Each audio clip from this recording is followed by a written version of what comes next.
Match the word with pictures. இது என்னடா தங்கம்? சேர். இது என்னடா தங்கம்? ஷிப்பு. இது என்னடா தங்கம்? செரி. சரியா? அடுத்தது இது என்ன? ஷூ. இது என்ன? சீஸு. இது என்ன? ஷர்ட்டு. ஓ அது எதுக்கு உண்டான இடத்துல அதை மேட்ச் பண்ணிடலாமா? சரி, ஃபஸ்ட்டு பாடலாமா? Chair, C H A I R, chair. Ship, S H I P, ship. செரி, ஓகேயா? Shoe, S H O E S, shoes. Cheese, cheese. அடுத்தது ஷர்ட்டு, இங்கேருந்து இங்கே ஷர்ட். மேட்ச் பண்ணிட்டோம் மேடமா? அடுத்தது think, colour and write. Think பண்ணு, கலர் பண்ணு, எழுது. ஐ ஆம் ஸ்மால்னா சின்ன பையன், குட்டியோண்டு. I say creep creep creep, creep creep grip.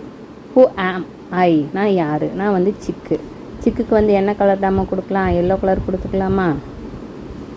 Colour எடு. இந்த கலரே வர மாட்டேங்குது. எல்லோ கலரை எடுத்துட்டோம். நீ வந்து நீட்டாக கலர் பண்ணிக்கணும். எல்லோ கலரில் இந்த சிக்குக்கு கலர் பண்ணிக்கிட்டோம். அடுத்தது second one, I have a collar. எனக்கு காலர் இருக்குது. ஷர்ட்டில் காலர் இருக்கும்ல. You wear me to school. நீ ஸ்கூலுக்கு என்ன அணிஞ்சிட்டு போவேன்? ஹூ ஆம் ஐ, நான் யார்? ஐ ஆம் அ ஷர்ட். அது வந்து ஷர்ட்டு. நீ என்ன கலர் யூனிஃபார்ம் போடுவியோ அந்த கலர் பண்ணிக்கோ. மேக்ஸிமம் எல்லோரும் ப்ளூ கலர் தான் யூஸ் பண்ணுவேன். அதனால் நான் ப்ளூ ஷர்ட்டாக இதான் மாற்றுறேன். எப்படி நாம கலர் பண்ணிக்கிற வேணும். சரியாடாமா? That's all.